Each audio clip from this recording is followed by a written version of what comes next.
ನನ್ನ ಹೆಸರು ಪುಟ್ಸ್ವಾಮಿ ಅಂದ್ಬಿಟ್ಟು, ಬಿ ಸಿ ಪುಟ್ಸ್ವಾಮಯ್ಯ ಅಂದ್ಬಿಟ್ಟು, ಆರ್ಬೇಡ್ರಳ್ಳಿ ಗ್ರಾಮ, ಕುಣಿಗಲ್ ತಾಲೂಕು, ಹಿರಿಯೂರುದುರ್ಗ ಹೋಬಳಿ. ನಾವು ಸುಮಾರು ನಮ್ಮ ತಂದೆ ಕಾಲದಿಂದನೂ ಪಿತ್ರಾಜಿತ ಕಾಲದಿಂದನೂ ಒಂದು 60-70 ವರ್ಷದಿಂದನೂ ನಾವೇ ಬ್ರಾಹ್ಮಣರ ಆಸ್ತಿನ ಹಿಂದಿಂದನೂ ನಾವೇ ಮಾಡಿಕೊಂಡು ಸಾಗುವಳಿ ಮಾಡ್ಕೊಂಡು ಬರ್ತಾಯಿದ್ದೀವಿ. ಅವ್ರು ಇದ್ದಂಥ ಕಾಲದಿಂದನೂ ನಮಗೆ ಕೊಟ್ಟಿದ್ರು ಅವರು. ಆವಾಗ ಅವ್ರು ಇದ್ದಬೇಕಾದ್ರೆ ಇಂದಿರಾ ಗಾಂಧಿ ಕಾಲದಲ್ಲಿ ಉಳುವವನೇ ಭೂಮಿ ಒಡೆಯ ಅಂತ ಬಂತು.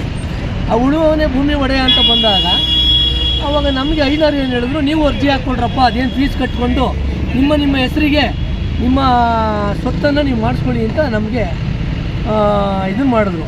ಯಾರು ನಮ್ಮ ನಂಜುಂಡರಾವಣ್ಣವರು, ಭೂಮಿಯ ಭೂಮಾಲೀಕರಾದ ನಂಜುಂಡರಾವರವರು, ರಮಾ ಮಾಧುರವರು ಇವರು ನಿಮ್ಮ ಹೆಸರಿಗೆ ನಿಮ್ಮ ಹೆಸರಿಗೆ ಸರ್ಕಾರದಲ್ಲಿ ಏನು ಫೀಸ್ ಬರ್ತದೋ ಖಾತೆ ವಗೈರೆ ಏನೋ ಮಾಡಿಸ್ಕೊಂಡು ಉಳುವವನೇ ಭೂಮಿ ಒಡೆಯ ಅಂತ ಒಂದು ಕಾನೂನು ಬಂದಿದೆ, ಇದನ್ನು ನೀವು ಉಪಯೋಗಿಸ್ಕೊಳ್ಳಿ ಅಂತ ಹೇಳಿದ್ರು.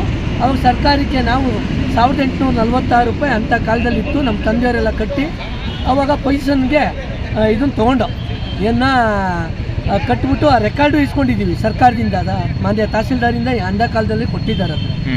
ಈಗ ಅನಾಧಿಕೃತವಾಗಿ ಈಗ ಒಂದು 3 ತಿಂಗಳಿಂದ ನಾವು ಈಗ ಬ್ರಾಹ್ಮಣರು ಮೊಮ್ಮಗ, ನಾವು ಅವ್ರ ಮೊಮ್ಮಗಳು ಅಂತ ಉತ್ಪತ್ತಿ ಮಾಡಿಕೊಂಡು ಇದನ್ನು ಭೂಮಿನ ಭೂಗಳ್ಳರ ರಿಯಲ್ ಎಸ್ಟೇಟ್ ಮಾಫಿಯಾದವರೆಲ್ಲ ಸೇರಿ ನಕಲಿ ದಾಖಲೆ ಸೃಷ್ಟಿಸಿ ಡೆತ್ ಸರ್ಟಿಫಿಕೇಟು ಎಲ್ಲ ಇದನ್ನು ಮಾಡಿ ನಕಲಿ ಮಾಡಿ ನಮ್ಮದೇ ಜಮೀನು ಅಂತ ಹೇಳಿ ನಮ್ಮ ಜಮೀನಿಗೆ ಆಕ್ವೈರ್ ಮಾಡೋಕ್ಕೆ ನೋಡ್ತಾ ಇದ್ದಾರೆ. ಎಷ್ಟು ಎಕರೆ?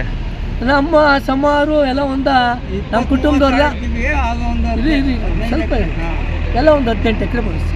ಎಷ್ಟು ಜನದ್ದು? ಎಲ್ಲ ಒಂದು 15-20 ಜನ ಎಲ್ಲ ಅವ್ರವ್ರ ಅಣ್ಣ ತಮ್ಮದಿರು ಭಾಗ ಎಲ್ಲ ಲೆಕ್ಕ ಹಾಕೊಂಡ್ರೆ ಒಬ್ಬೊಬ್ಬರಿಗೆ ಒಂದು 3/4 ಎಕರೆನೂ ಬರಲ್ಲ ಸರ್. ಎಲ್ಲ ಅಲ್ಲೇ ಇರೋದು, ವಾಸ ಇರೋದು? ಎಲ್ಲ ವಾಸ ಇದ್ದೀವಿ, ಎಲ್ಲ ಅದರಲ್ಲಿ ಇದ್ದೀವಿ. ಯಾವ ಕ್ಯಾಸ್ಟು ನಿಮ್ದೆಲ್ಲ? ನಾವು ST ನಾಯಕ ಜನಾಂಗ ಸೇರಿದವು ಸರ್. ವಾಲ್ಮೀಕಿ ನಾಯಕ. ನಿಮ್ಮ ಹೆಸರು? BC ಪುಟ್ಸ್ವಾಮಯ್ಯ ಅಂತ ಸರ್.